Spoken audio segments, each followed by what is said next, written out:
So first I have to say welcome to Mark Gilbreth and Dan Bladen. Mark has been on the Everything Coworking podcast several times, but first timer on the Flex Uncensored. Dan is the CEO of Kadence, and they have just announced a partnership. But I must say, Gio is not here. Gio doesn't do foursomes. We're uncensored on this podcast. He doesn't know what he's missing, but exactly. Okay. Wow. First time hearing. Okay. Wow. Yeah. We're getting right into it. There's four of us, there's just too much going on. So when he said, oh, it's two of them, you just do it. I'm not going to do it. I'm like, okay, fine. So it's always the two of us, but he refuses foursomes. But I was like, I wanted to interview both of you. But so thank you, Mark, for wearing the swag. Anybody on video can see the Flex Uncensored beanie. Love it. And thank you, Gio, who gave me the hat when I last saw him. Yeah, exactly. And Dan, we have never met in person before, but I know of Kadence and your team formerly known as, tell me the former name, Chargeify. Chargeify, yeah, that's right. Chargeify, yeah, yep, had been at the GWA conference, so we met them, and Dan is in Menlo Park. Dan, I'm in Burlingame, so not too far. That's why I'll wave. Yeah. Wave when you drive by. Actually, I'm right off of 280. I could practically wave back if you went up 280. Anyway, thanks for joining us, guys. So I want to hear a little bit about Kadence and Kadence's background, and then why you two joined. I guess it's not really a joined forces, but have some sort of relationship to better the world of Flex and the enterprise occupier experience. So Dan, should we start with you, since folks are less familiar, and tell us give us a little background, the COVID pivot, and then the Kadence story. Yeah, well, thank you so much for having me. Kadence as an entity is about 10 years old now. Started off as a company called Chargeify, off the back of my wife and I traveling around the world for 6 months in 2013. We spent a ton of time jumping in and out of different locations like coffee shops and restaurants and hotel bars. And after a while, realized that we were actually going into these locations not for the coffee or the drink. We were actually going in for power and Wi-Fi. Not the community, no like sunshine and rainbows. We just need to charge up and get some Wi-Fi. it was we need some safety in a Starbucks in this random place in the world we are for a few minutes and upload to Instagram and all that kind of stuff back in 2013. And I grew up building tech, and I was really interested in networking devices together, and thought it'd be really cool if you could do for power what Wi-Fi had done for connectivity, if you could cut that final cord and enable people to go truly wireless. And so this was 2013. This was 5 years before the iPhone had wireless charging in, that I thought it'd be really great if everywhere had wireless charging. And so we started a company called Chargeify. The idea was Wi-Fi, but for power in public places, particularly offices, co-working spaces, sports stadiums, hotels, restaurants, cafes, airports, etc. And we found a real niche in offices. And all of our wireless chargers, because they were networked, were smart by default. So we knew what was happening on them, knew that they're being used.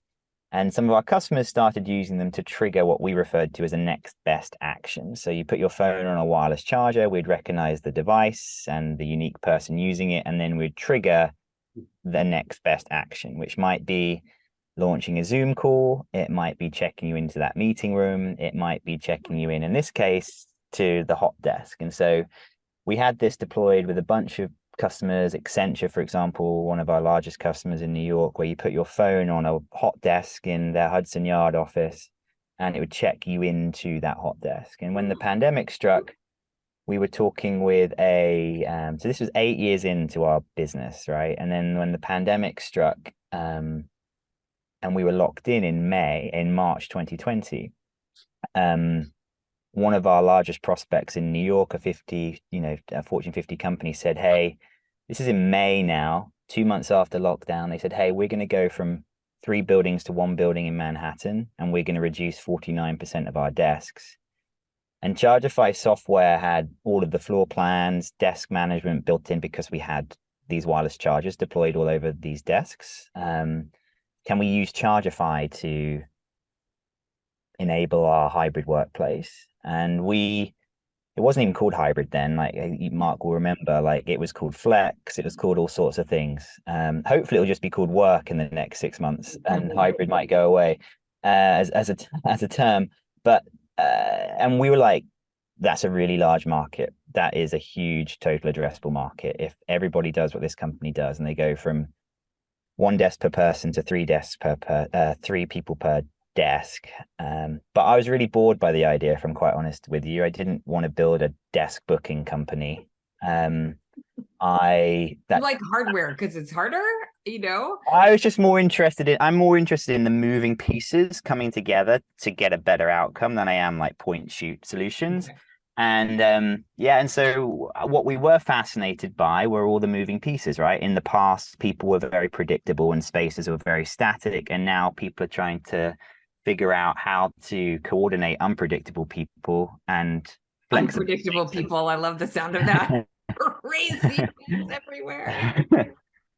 So now we have unpredictable people and we have flexible spaces, and that coupled with a very dystopian remote first culture that grew up in the midst of the pandemic, where I don't know if you remember, or you probably do, like companies were giving their employees days off a month, few days off for mental health, because it was such an overwhelming amount of workload that went on to people. And so most of our management team, most of our company have got young kids, and we're like Facebook, by the way. I don't know if that was really widespread, but well, yeah, one of my friends at Crunchbase, they were giving their colleagues off every 3rd Friday or every 3rd Monday, and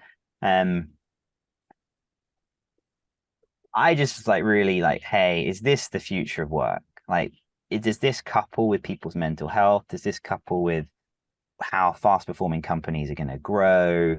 Is this the type of work that, quite honestly, my kids are going to grow up to in the same way we all inherited the office from the industrial age? What are they going to inherit from the connected age? And so Mark and I share this very much, that there has to be a more benevolent way of working where we have all the benefits of connectedness, both digitally and in person. And that's kind of where Kadence came out of, this idea that everyone wants to have their autonomy, but in order to have autonomy, you need to move at the same time as the rest of your team, like a Kadence. And so the idea is that the office is no longer the platform for work, and that time is now the platform for work, the working week. And within that, space is a tool that can be used to do some of your best work. And that's kind of how Kadence came about. Okay, can I just say I'd like to sit down with the two of you and like a bottle of scotch and just like let you go. You're both like very philosophical, very smart, very articulate. We're talking about Mark, Mark and I did that 2 weeks ago. So. Okay. Yeah. It was red wine, not scotch. We didn't stay up late enough for scotch, but we did stay up late enough for red wine. At that little tapas place, Jamie, on Ramona, right? Nice. Yeah, I think on Ramona. Yeah, Palo Alto. Well, because Mark, you used to live in Palo Alto, so back to your stomping grounds. Yeah, so that session could be arranged, Jamie. We should. Yeah. Thank you. I'd like to be invited. I need swag though. Swag. Okay, I'll bring the hat, and then you just let me hang out. And okay, super interesting. So can you talk a little bit more about how the product, like who buys it, how does it function? I totally get the problem it solves. Dig in a little bit to the So people, most of our customers fit into one or two categories. I'll start with the problem, then into the solution. So they're either growing their companies and they're keeping their real estate at the same space size clip, or they are shrinking their headcount or keeping their headcount the same and shrinking their space. So whether you're in growth mode or stagnation or keeping the same or shrinking your headcount, either way, you are going to a multi-person per desk scenario. And when you start splitting up resources like that, you enter the kind of the shared economy space and this coordination load balancing opportunity, which the CFO and others like that love, right? And so all of a sudden, the CFO has the chance to, like one of our customers in London, reduce their second largest cost. They reduced their office space with Kadence by 63%. And they can now outcompete some of their competitors because that has made a direct impact to their bottom line. And so Kadence is the best desk booking tool on the market. And it's the best desk booking tool because it treats space as a variable and it treats people as the amenity that people are really after. And so we believe it only really makes sense to come into an office if the people that you care about are going to be there. And we help you what we call plot your cadence. So you say which days on average you're going to be in on a specific week. And then that's all integrated with your calendar. And then you can star, follow, and discover other colleagues inside of Kadence in your team or other people in your company. And you will be sent what we call smart suggestions that will line you up with the people that matter, whether it's your project that you're on or whether it's your team that you're in, so that you're only investing the commute on the days that make sense for you to be there. And so think of it as a coordination layer on top of facilities management that is really focused on community building, outcomes, rather than just performative showing up in the office. Okay, brilliant. Okay, so, and then I can anticipate the Liquidspace tie-in. Who called who, by the way? Well, we were very familiar with Liquidspace. Mark and the team have done an incredible job over the last decade, Mark, of, I think, becoming category leaders in the space in which they operate. And so we were aware of Liquidspace. And then it was actually one of our mutual customers that say, hey, this mutual customer knew that we were going in this direction, and we were talking with a couple of other companies about it. And he was like, you should really chat to Mark. And so Mark and I got on the phone and had a bottle of wine or two, and then here we are. And here we are. Okay, so what does this integration look like? What does this solution for the untethered human look like? Can I take Mark, you should go. Yeah, you should go, Mark. Yeah. Jump in, Mark. So you've gotten I think a really rich picture painted here of not just the problem that Kadence is solving for, but also kind of the ethos of it and how they're approaching it. And just to reinforce sort of the why of this marriage or this partnership, it's an integration. We consider that we're in the happy people business. Yeah. Like this, right? And our mission is to connect people together in place over time. And our perhaps radical idea is that those places where people can connect together over time are infinite, or near infinite. It's not just the headquarters, or it's not just a single co-working space. It's near infinite. It can be, and it needs to be. It can be because there are a near infinite number of co-working spaces and serviced offices and coffee bars and lounges and homes. There's a myriad of places now in this age of ubiquitous connectivity where people can come together in place over time for all that being together can deliver, for all that gathering can enable. Gathering is special. We've lost it for a few years. So gathering's important. Even if it's just yourself gathering with a private place to concentrate, right? A phone booth when home is distracting, or gathering literally with colleagues or partners, whether over a bottle of scotch or over a spreadsheet. And so we've built a marketplace that is aimed at aggregating an effectively infinite range of options and making it really easy for someone to find the best place, whether it's to concentrate or whether it's to gather with colleagues. And so our worldview is that hybrid, the current name for that phenomena, that a hybrid workplace is a continuum. It's Jamie's house.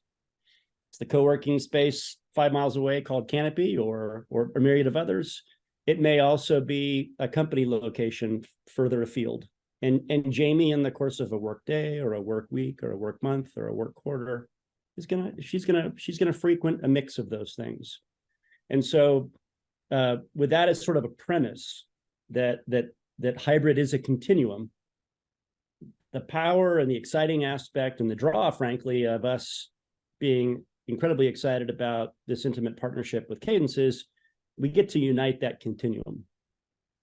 Dan's built, a category leading must-have solution to wire up and make engageable, my words, not his, that private company landscape, the office or offices of a company.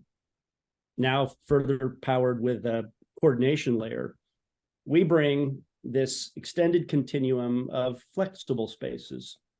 The combination of those two things, and I'll let Dan talk about what the user experience is going to be, but the combination of those two things aims to make the employee experience, the individual's experience who's navigating across that continuum, seamless. Whether it's a co-working space down the street or a conference room at their company's headquarters. But I'll let Dan talk a bit further about what it's actually going to be like on a day-to-day basis from a product standpoint, if you like, Dan. Great. Yeah. And the great thing is that there are customers that are ready to go like day one on this, which is really cool. Lots of companies announce integrations and partnerships, and they hope people will use it. Like we announced this, we've already got customers signed up basically before it was announced. I'm back. I'm based here in the Bay Area, but I'm back in the UK for 5 weeks in a few weeks' time. My flight is with Virgin, but I'm also using Delta, right, on the way. But it's part of the Sky Alliance or whatever that particular one's called. And I don't really mind too much about the plane or the brand that I'm flying with in particular. But they're part of the same group that I've got access to within one ticket. And the same is true here with the Kadence and Liquidspace partnership, that all of a sudden our customers that may just have one office, one HQ, or they might have 20 different offices around the country or the world that they can all access and book space in. Now they've got thousands upon thousands of Liquidspace options in which they can book spaces into. So a few different examples that I'm particularly excited about are the employee that feels left behind, the employee where the company moved out of the city in which they were employed in, and there's no longer an office there for them anymore. Now the HQ or the facilities team, the HR team, can give that person a space of their own again if they want to, or that team to gather again with this Kadence and Liquidspace partnership. It's the board meeting that happens to be in London in couple of weeks' time for Kadence that we can now book through Liquidspace because we don't have a dedicated office in London anymore. It's the spare room. This is my use case. It's one of my use cases. It's the I have a spare room that I work in when I'm working remotely from home. But if the mother-in-law is staying, my remote office is no longer there, right?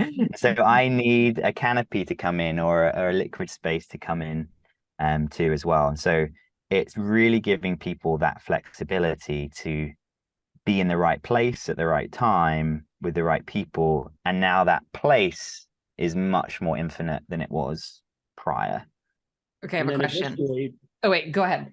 Yeah, well, additionally, for that Liquidspace customer who perhaps coming out of the pandemic as their first forward move, returning to workplace, had chosen Liquidspace to have access to space on demand, because maybe, as many companies did, they may have downsized or in some cases even eliminated much or all of their office. And so they may have stepped into enabling on-demand or dedicated space transactions via our enterprise solution marketplace. But for the customer who also has a traditional workplace portfolio and raises their hand to us and says, hey, we'd like to have the same sort of digital utility, the same on-demand experience, but within our own fixed portfolio, we now have a partner that we can refer that has a specialized solution for that. So we're in an exciting position to bring both of our customers together, as well as go and secure a staggeringly large untapped TAM of companies that are looking for the right holistic solution today to deal with this entirely new world of work and place that we live in. That's not going away. It is now normal. Yeah, this coupling makes so much sense because you're both solving similar, challenges that need, you're like one, right, each half of the part of the solution. Okay, so Kadence, I don't know if we call this a use case, but can I see that, can I only see my colleagues? Do I know when they're going to HQ, or could I see that, oh, I have a bunch of colleagues that go to Canopy? Could I go on Liquidspace and get myself a Canopy day pass because I know they're going to be there? Absolutely. Yeah. So think of it a little bit like Waze or Google Maps, where you're driving from A to B, and we're going to start making recommendations for how you can get the best possible route for that, right? And so we will say, hey, you should go in tomorrow to the Palo Alto HQ because Mark and Jamie are going to be in there and you're working on Project X. Or actually, you should go into the Menlo Park space on Friday because that's when William's going to be in as well.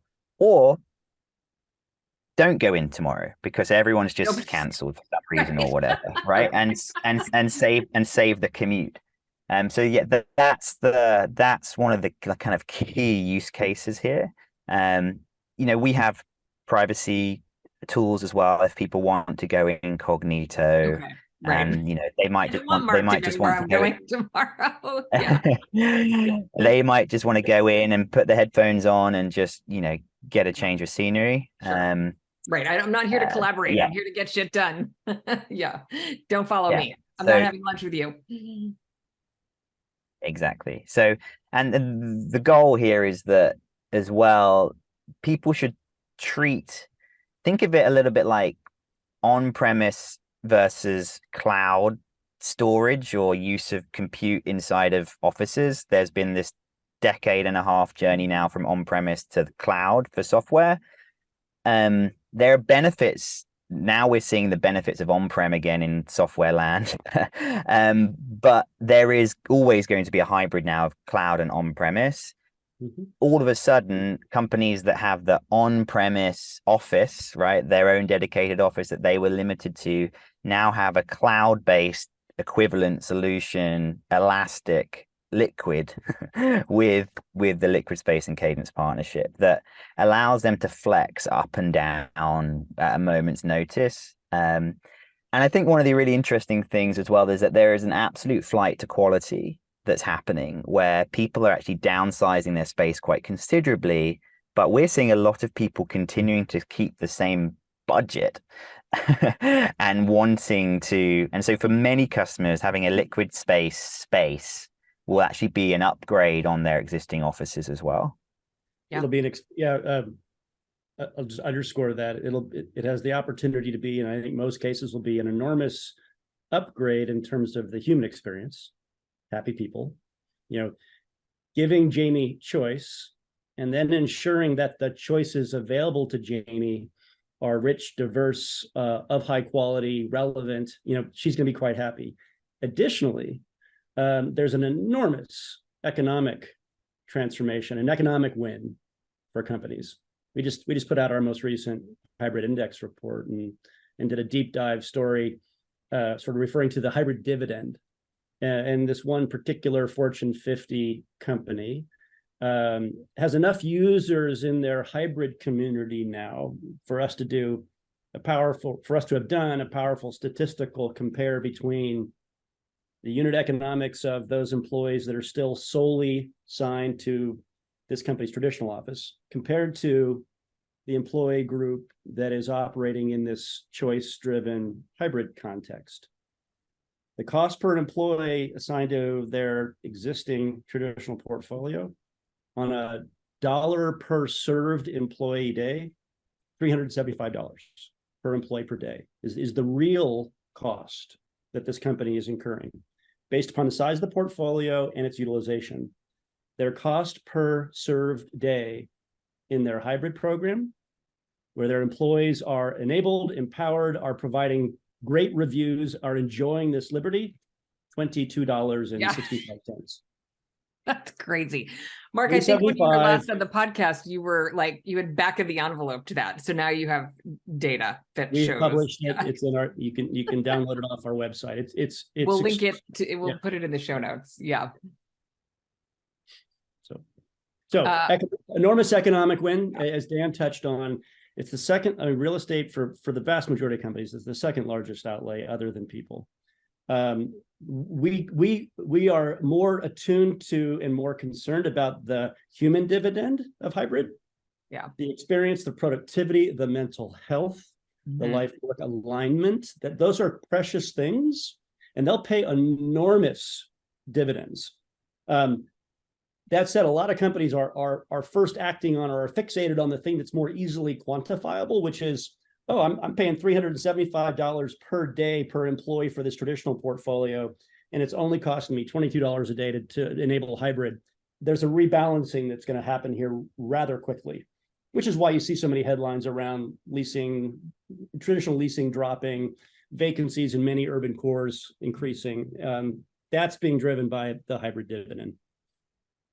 So, Mark, you also talk a lot about Happy Planet, and I could see this also enabling some of those decisions, right? So if I think, so if I know my colleagues are planning to go into the office, but maybe I know my colleagues actually live, near where I do, then I could say, hey, let's not drive to Menlo Park or Cupertino or, wherever, using Bay Area. Let's go to this space on Liquidspace close to home. And then we all save the commute, but we get to work together still and accomplish our goals and say better for the planet. Yeah, the sustainability or the economic or the environmental efficiency of hybrid as a component of the overall hybrid dividend, it comes free. Yeah. If you enable choice. Because if we enable Dan and Mark and Jamie with permission and the means, agency, to be able to work from where it works, and if we equip that mechanism with enough choices and let them make the best choice, they're going to naturally choose convenience. Convenience often is, what's the best location for the three of us? That is intrinsically going to be more environmentally friendly. It's going to be a shared space. It's likely going to have a lesser or a shortened commute for all three parties. And furthermore, that actual recognized environmental impact can be measured. It can be legitimately quantified. Here's how many miles we avoided for Dan and Jamie and Mark for this day of collaboration when they chose this great location rather than all commuting to the company dictated location. So in a time when a lot of companies are being challenged on the legitimacy of their carbon offsets or the trees that have been planted, this is real and quantifiable. Travel mile avoidance, space sharing versus versus unutilized but assigned space. Those things are directly and meaningfully quantifiable, and they're real. They're real savings. So I'm curious, our audience, there's definitely a large percentage of space operators who are really interested in enterprise adoption of flexible space. Do you guys think this will help sort of the adoption of what's possible? I think there's still been like a change management. And Dan, I don't know if this is the case for Kadence. Like, does Kadence just get sort of rolled out and mandated? Or is there like kind of a training, learning phase where it's kind of hard, you got to get it into the behavior? Because I think Mark and I have talked about, like, a lot of people have never been in a co-working space. They don't know, like, Dan, you were just in your car. You're like, I'm running a minute late. I'm popping into Canopy, which is a shared space. You knew you were going to go straight to the phone booth. Like, it all happened, pretty quickly, but there's a lot of folks who've never done that before. And I just wonder, do we think this will help accelerate in any way that, adoption and understanding of, oh, this is possible? Yeah, I do. I think it's going to look different for different people. I think it's going to look different for different demographics, and I think it's going to look different for different age groups, quite honestly, too. I mean, I was saying to you guys in the preamble, you know, I went into a co-working space in San Francisco 2 weeks ago. I felt really uncool. Like it's a very, very bougie co-working space. Really nice. Um, and I'm 34, right? And I felt I think you incredibly, qualify as incredibly a millennial. Yeah, you're super hip I and young. felt very old and uncool. Um, and do I see our customers that may or may not be in more staid industries? Do I see, it's not all of them, obviously, but a good percentage of them are in that. Do I see them wanting to be in those spaces? I'm not so sure, but do I see them wanting to be in other more convenient space? So I do think there is going to be a gravitating around what works for you, not just will that person go into any old open space. Yeah. I don't think that's going to happen as much. And in terms of Kadence, yeah, most of our companies, we have a per user model rather than a per place model, which we were really the innovators of. And there is most of our customers start with less users than they do people.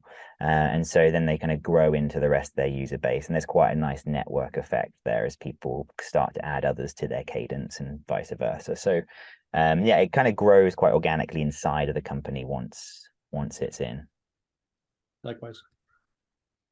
Yeah, I love that. Okay.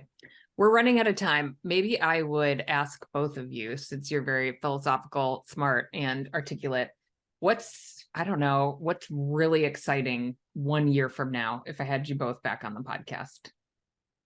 What's different than it is today that we'd be thrilled to see happen?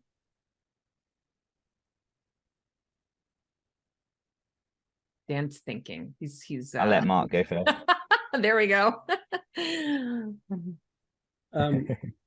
Setting aside a couple of the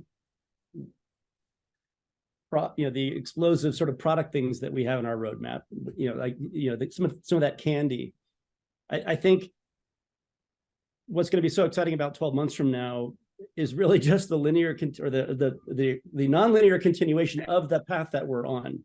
What's happening right now is that the actual stories of hybrid dividend, the actual stories of user experiential human success on this are beginning to become public. And those stories are massively compelling. And the audience for those stories is this relatively small and connected global community of HR and workplace and real estate leaders who are all suffering pain to varying degrees based upon their company situation. But they're hungry for a path. They're hungry to have the confidence to know what direction to take a step with. And so as Dan and I and our teams start to further simplify and extract friction out of the path, and we think the path is a march toward hybrid, a march toward human and happy-centric solutioning. If we keep knocking down the friction, stories start to become told more. They are going to be massively networked stories. You're just going to see an acceleration. I think it's going to be incredibly powerful. And so the tide it's no longer talking about a rising tide. It's lifting now. The tide is rising. And I think the acceleration of that rising tide is going to increase. And, the three of us are all on the right side of history with regards to the work that we're all doing. I think the flex, the hybrid, the human-centered side of the real estate equation is absolutely the place to be. It's where the impact is going to be, where the economic return is going to be, where the planetary return is going to be. So, and you're going to see a market advance by next year. Yeah, I think that's absolutely right. Mark kind of said, I think, where I was going to go around the more here's what's going to happen practical stages. I think it's amazing to see some of the data coming out and your stat mark around $22 a day. Like, that's incredible. I don't know if you saw me. I said wow as you said that. So I'll go maybe less practical and more meta. AI is the biggest advancement that we've seen, I think, in our generation of the way the world is moving technologically speaking. But hybrid has been in the Wall Street Journal every single day of this week. And so even the world's largest tech changes and a debt ceiling and a war in Ukraine and Taiwan stuff, like hybrids in the news every day. And I think that's one of the most fascinating things about this space, is that the amount of gray in this market is absolutely enormous. A guy that I really enjoy listening to called David Sachs, who's one of the co-founders of PayPal and a VC. His tweets normally get 1 or 2 million, views. He tweeted about hybrid yesterday and how, the stats are now out. Working from home 1 day a week is going to be, sorry. Somebody's trying to get Sorry. Dan out of the phone booth. Someone's trying to get me this phone booth. Are we able to edit that? Sorry. We can totally edit that, but everybody who's listening knows exactly what that's like. So Okay. So I'll go from this guy, David Sachs. And there's this guy, David Sachs. He does an amazing podcast. He often gets 1 or 2 million views on his tweets. He tweeted yesterday about hybrid and how remote work isn't working any longer, and people are moving to hybrid, or actually more in office as well, kind of Monday through to Thursday. And it got close to 12 million views for that particular tweet and engagements. And so I'm really excited about, if we're to put what hybrid means into people, planet, and profit, I'm really excited about what this means for the people side of it as well. We're obviously having a very performance, profit-driven moment with the economy and shrinking of real estate, etc. But, I'm really excited about what this looks like for kids, where their parents are home in different times, where it makes sense to not be in the office. I'm really excited about marriages and what that means for the society as a whole, as we move from performative tasks to a focus on outcomes. And I think hybrid is going to be a key enabler of that.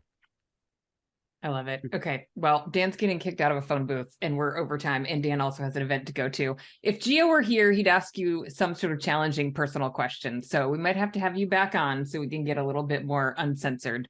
But I appreciate you both making the time to do this. It's always inspiring to hear Mark talk, and Dan, likewise. So thank you for sharing the story. I'm really excited to see where this goes and what you're doing for the humans out there. So we'll have to catch up again at some point.